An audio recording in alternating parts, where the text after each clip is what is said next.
सभी श्रोताओं का श्री रामचरितमानस में हार्दिक स्वागत, अभिनंदन।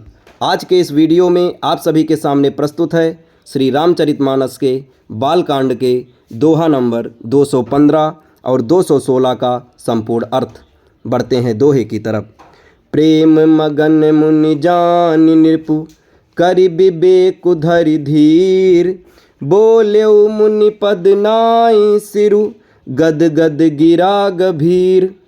मन को प्रेम में मग्न जान राजा जनक ने विवेक का आश्रय लेकर धीरज धारण किया और मुनि के चरणों में सिर नवाकर गदगद प्रेम भरी गंभीर वाणी से बोले। कहूँ नाथ सुंदर दो बालक, मुनि कुल तिलक कि नृप कुल पालक। ब्रह्म जो निगम नेति कही गावा, उभय बेस धरि की सोई आवा। हे नाथ, कहिए ये दोनों सुंदर बालक मुनिकुल के आभूषण हैं या किसी राजवंश के पालक, अथवा जिसका वेदों ने नेति कहकर गान किया है। कहीं वह ब्रह्म तो युगल रूप धरकर नहीं आया है। सहज विराग रूप मन मोरा, थकित होत जिमि चंद चकोरा। ताते प्रभु पूछऊं सती भाऊ, कहूँ नाथ जन करहूँ दुराऊ। मेरा मन जो स्वभाव से ही वैराग्य रूप धारण किए है, इन्हें देखकर इस तरह मुग्ध हो रहा है जैसे चंद्रमा को देखकर चकोर का होता है। हे प्रभु, इसलिए मैं आपसे सत्य निश्चल भाव से पूछता हूँ। हे नाथ, बताइए, छिपाओ न कीजिए। इन्हीं बिलोकत अति अनुरागा, बर बस ब्रह्म सुखई मन त्यागा।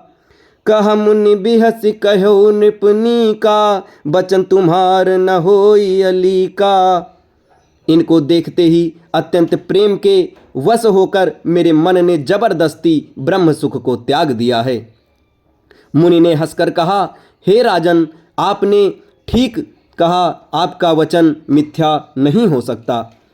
ए प्रिय सबहि जहाँ लगी प्राणी, मन मुस्काहि राम सुन बानी। रघुकुल मनि दशरथ के जाए, मम हित लागी नरेश पठाए। जगत में जहाँ तक जितने भी प्राणी हैं, ये सभी को प्रिय हैं।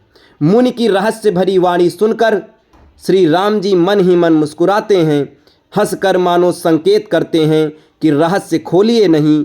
तब मुनि ने कहा, हे रघुकुलमणि, महाराज दशरथ के पुत्र हैं। मेरे हित के लिए राजा ने इन्हें मेरे साथ भेजा है। राम लखन दो बंधु बर, रूपशील बल धाम। मख राख्यो सब साखी जगु, जीते असुर संग्राम।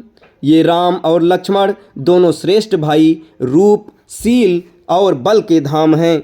सारा जगत इस बात का साक्षी है कि इन्होंने युद्ध में असुरों को जीत कर मेरे यज्ञ की रक्षा की है।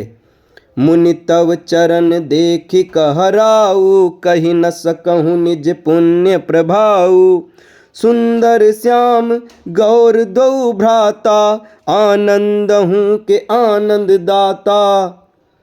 राजा ने कहा, हे मुनि, आपके चरणों के दर्शन कर मैं अपना पुण्य प्रभाव कह नहीं सकता। ये सुंदर श्याम और गौरवर्ण के दोनों भाई आनंद को भी आनंद देने वाले हैं। इन्हें कहे प्रीति परस पर पावनी, कहीं न जाई मन भाव सुहावनी। सुनौ नाथ कह मुदित विदेहु, ब्रह्म जीव यु सहज सनेहु। इनकी आपस की प्रीति बड़ी पवित्र और सुहावनी है। वह मन को बहुत भाती है, पर वाणी से कहीं नहीं जा सकती। विदेह जनक जी आनंदित होकर कहते हैं, हे नाथ, सुनिए, ब्रह्म और जीव की तरह इनमें स्वाभाविक प्रेम है। पुनि पुनि प्रभु चितौ नर नाहू, पुलक गात उर अधिक उछाहू। मुनहि प्रशंसई नाई पद सीसु, चल्यौ लवाई नगर अवनीसु। राजा बार बार प्रभु को देखते हैं, दृष्टि वहां से हटना ही नहीं चाहती। प्रेम से शरीर पुलकित हो रहा है और हृदय में बहुत बड़ा उत्साह उमड़ रहा है। फिर मुनि की प्रशंसा करके और उनके चरणों में सिर नवाकर राजा उन्हें नगर में लिवा चले। सुंदर सदन सुखद सब काला, तहाँ बासुलय दीन भुआला। करि पूजा सब विधि सेवकाई, गयो राउ गृह विदा कराई। एक मंगल महल जो सब समय सभी ऋतुओं में सुखदायक था, वहाँ राजा ने उन्हें ले जाकर ठहराया। तदंतर सब प्रकार से पूजा और सेवा करके राजा विदा मांगकर अपने घर गए। अब इसके आगे के दोहे और चौपाई आपको अगले वीडियो में बताए जाएंगे। तब तक हमारे साथ बने रहें। धन्यवाद। जय श्री राम।